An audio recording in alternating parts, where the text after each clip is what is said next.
한때 리버풀의 크록스테스라는 동네에는 천재라고 불릴 만한 소년이 있었습니다. 작은 체구로도 운동장을 헤집어 놓는 이 어린아이는 마치 골을 넣기 위해 태어난 것 같았죠. 그의 이름은 바로 웨인 루니. 그리고 9살밖에 안 된 루니의 재능을 한눈에 알아본 건 머지사이드 지역에 있는 어느 한 클럽, 에버턴의 스카우트였습니다. 그리고 그 스카우트는 지체 없이 루니의 부모님을 찾아가 에버턴의 훈련장을 한번 찾아오라고 설득했죠. 하지만 루니를 원하고 있던 건 에버턴뿐만이 아니었습니다.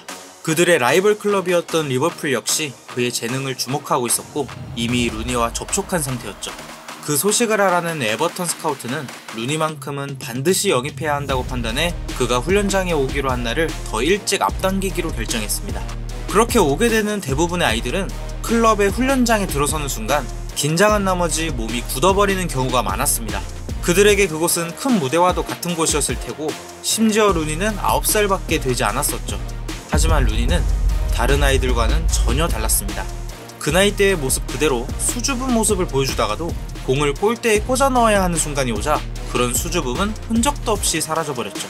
그렇게 에버턴 아카데미에 합류한 루니는 곧바로 두각을 나타내기 시작했습니다. U10팀에서 29경기를 뛰는 동안 무려 114골을 기록하게 됐고 더 나아가 14살이 됐을 땐 이미 U19팀에서 뛰는 등 다른 유소년들과는 차원이 다른 모습을 보여줬죠. 시간이 흘러 루니에게 유소년 무대가 너무 좁다고 느껴지던 찰나 때마침 클럽에도 새로운 바람이 불고 있었습니다. 에버턴은 잉글랜드에서 잘 나가던 클럽이었지만 1990년대에 들어서는 끊임없는 하락세를 겪으며 매번 강등권에서 허덕이는 클럽으로 전락했었죠.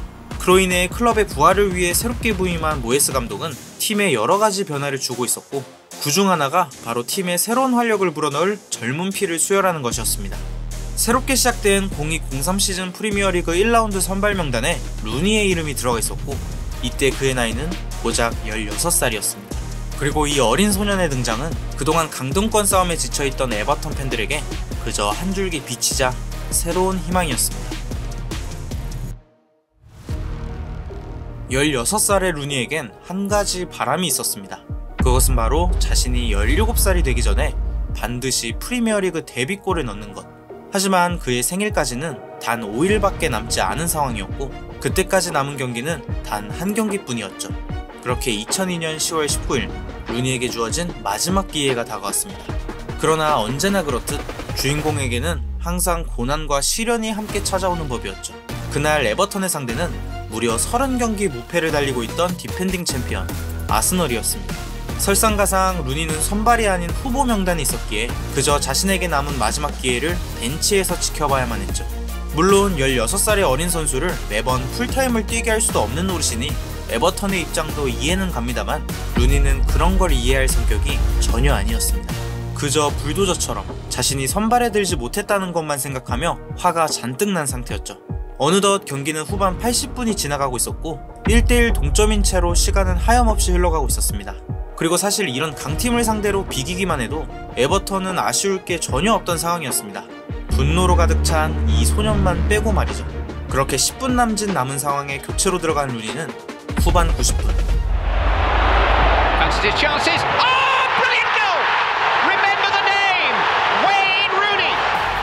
자신의 바람대로 16살의 나이에 프리미어리그 데뷔골을 성공시켰습니다. 더 나아가 이 한 골로 깨질 기미가 전혀 보이지 않았던 아스널의 30경기 무패 행진을 멈췄고 단숨에 자신의 이름을 세상에 알렸습니다. 그리고 이 어린 선수에게 쏟아지는 기대는 이제 프리미어리그를 넘어 유로까지 뻗어버리게 됐죠. 잉글랜드는 그동안 축구 종주국이라는 타이틀이 무색할 정도로 메이저 대회에서는 매번 부진한 모습을 보여왔습니다. 하지만 이번만큼은 골까지 넣어줄 루니의 합류로 인해 국민들의 기대는 하늘을 찔렀습니다. 그리고 루니는 조별리그에서만 무려 4골을 장렬시키며 세상을 놀라게 했죠. 그러나 8강전이 시작된 지 30분도 채 되지 않아 루니의 첫 유로는 비극적으로 끝나버렸습니다. 루니는 상대 선수와의 경합 과정에서 발이 밟히며 축구화가 벗겨졌고 결국 부상을 입은 그는 끝내 경기장을 떠나가야만 했죠. 그의 부상은 바로 중족골 골절이었고 엎친 데 덮친 격 잉글랜드도 결국 승부차기 끝에 포르투갈에 패배하며 대회를 마감하고 말았습니다. 비록 잉글랜드의 유로 여정은 아쉬움 속에 끝났지만 루니가 보여준 활약은 센세이셔널 그 자체였죠. 그로 인해 2년 전 해설가가 외쳤던 그 말처럼 이제 웨인 루니라는 이름을 모르는 사람은 없게 되었습니다. 루니의 유로 2004는 금방 끝이 났지만 그 사이 프리미어리그의 다른 클럽들은 갑자기 바빠지기 시작했습니다. 바로 그가 지금보다 더 큰 무대에서 뛰고 싶다는 이유로 에버턴에 이적 요청서를 제출했기 때문이었죠. 그로 인해 많은 클럽들은 메이저 대회에서 놀라운 활약을 보여준 루니를 영입하기 위해 치열한 경쟁이 벌어지고 있었습니다. 하지만 이러한 일들은 에버턴 팬들에겐 엄청난 배신감으로 다가오게 되죠. 특히나 루니는 유니폼 안에 한 번 블루는 영원한 블루라는 문구를 적고 팬들에게 세레머니를 한 적이 있었기에 그 충격은 더욱 크게 다가왔을 겁니다. 그렇게 모든 관심은 그의 맨유 데뷔전에 쏠려 있었고 2004년 9월 드디어 챔피언스리그 무대에서 데뷔전을 치르게 된 루니는 당당히 해트트릭을 터뜨렸습니다. 그에게 적응 기간은 사치에 불과했고 유로 2004에서 그친 깜짝 스타가 아닌 진정한 슈퍼스타이었음을 증명해 나가기 시작했습니다. 하지만 이런 루니에게도 쉽게 얻을 수 없는 것이 있었습니다. 바로 프리미어리그 우승 트로피였죠. 맨체스터 유나이티드는 그동안 리그 우승을 밥 먹듯이 했던 클럽이지만 아이러니하게도 자신이 합류한 이후에는 리그 우승을 하지 못하고 있었습니다.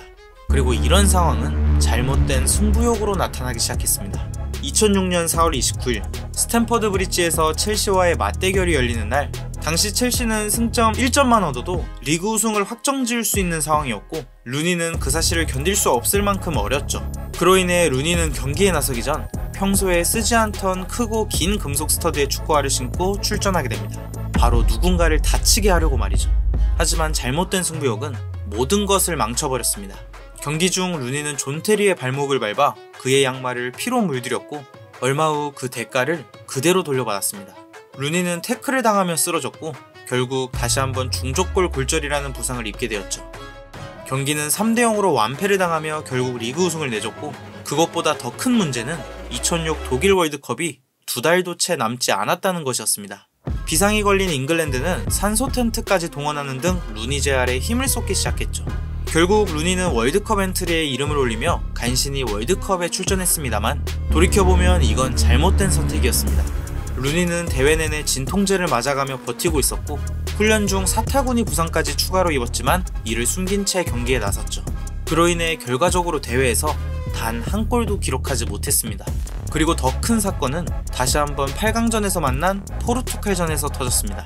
루니가 경합 과정에서 카르발류를 밟아 경기가 중단됐고 같은 팀 동료였던 호날두가 심판에게 강력히 어필하며 루니의 레드카드를 유도했습니다. 결국 루니는 퇴장을 당했고 그 와중에 호날두의 윙크는 잉글랜드 팬들의 분노에 기름을 부은 격이었습니다. 둘 사이의 관계는 돌이킬 수 없을 정도로 악화된 듯 보였고 한동안 호날두는 잉글랜드의 공공의 적이 되었죠. 하지만 루니는 맨체스터에 돌아와 힘들어하는 호날두에게 먼저 다가가 이렇게 말했다고 합니다. 크리스티아누, 이건 과거일 뿐이고 현재에 대해 이야기하자. 함께 트로피를 들어올리자 라고 말이죠. 그렇게 모두의 우려와 달리 루니와 호날두의 시너지는 더욱 강해졌고 함께 프리미어리그 우승과 더 나아가 챔피언스리그 우승을 이끌어내며 최고의 합을 보여주고 있었습니다. 하지만 시간이 흘러 호날두를 비롯한 여러 선수들이 맨유를 떠나가자 루니는 맨유라는 클럽의 야망에 의문을 품기 시작했습니다. 세계적인 레벨의 선수들을 영입해달라고 요청했지만 클럽은 어떠한 답변도 내놓지 않았죠. 결국 2010년 10월 루니는 이적 요청서를 제출하게 됩니다. 심지어 라이벌인 맨체스터 시티로 떠날 것이라는 루머까지 퍼지자 팬들은 루니에게 분노를 표출하기 시작했고 시위대가 집 밖에 찾아오기까지 할 정도였죠. 그러나 이 소동은 단 48시간 만에 끝이 났습니다. 루니는 새로운 5년 재계약을 체결했고 이어진 맨체스터 시티전에서 환상적인 바이시클 킥을 장렬시키며 자신이 여전히 맨유의 상징임을 증명했죠. 그리고 그 시즌 맨유는 또 한 번 리그 우승을 차지했습니다. 2017년 여름 루니는 맨유와의 13년 여정을 마무리하고 친정팀이었던 에버턴으로 다시 복귀했습니다. 그동안 그는 맨유의 주장으로서 그리고 클럽의 상징이자 레전드로서 많은 기록을 세웠죠. 559경기에 출장해 253골을 넣으며 클럽의 역대 최다 득점자의 이름을 올렸고 또한 맨유에 있는 동안 우승할 수 있는 모든 트로피를 들어올렸습니다. 프리미어리그 5회, 챔피언스리그와 유로파리그 각각 1회, FA컵 1회, 리그컵 4회, 그리고 클럽 월드컵 1회 우승을 차지했었죠. 하지만 이렇게 좋은 커리어에도 불구하고 사생활 면에선 부족했던 점도 확실히 있었습니다. 경기가 없는 날엔 기절할 때까지 술을 마셨고 심지어 담배를 피우는 모습도 포착되기도 했었죠. 만약 루니가 자기관리마저 완벽했다면 어디까지 더 성장했을지 궁금하긴 합니다. 그럼에도 의심할 여지 없이 그는 맨유와 잉글랜드 역사상 최고의 공격수 중 한 명으로 기억되고 있죠. 그렇게 2021년 1월 루니는 현역 은퇴를 선언하며 정들었던 그라운드를 떠났습니다. 요즘 축구가 지루하게 느껴진다는 의견이 많습니다. 그만큼 체계화되고 조직적으로 변한 현대축구 속에서 옛날에 이런 날것의 슈퍼스타가 그리워지는 건 저뿐일까요? 지금까지 웨인 루니 이야기였습니다.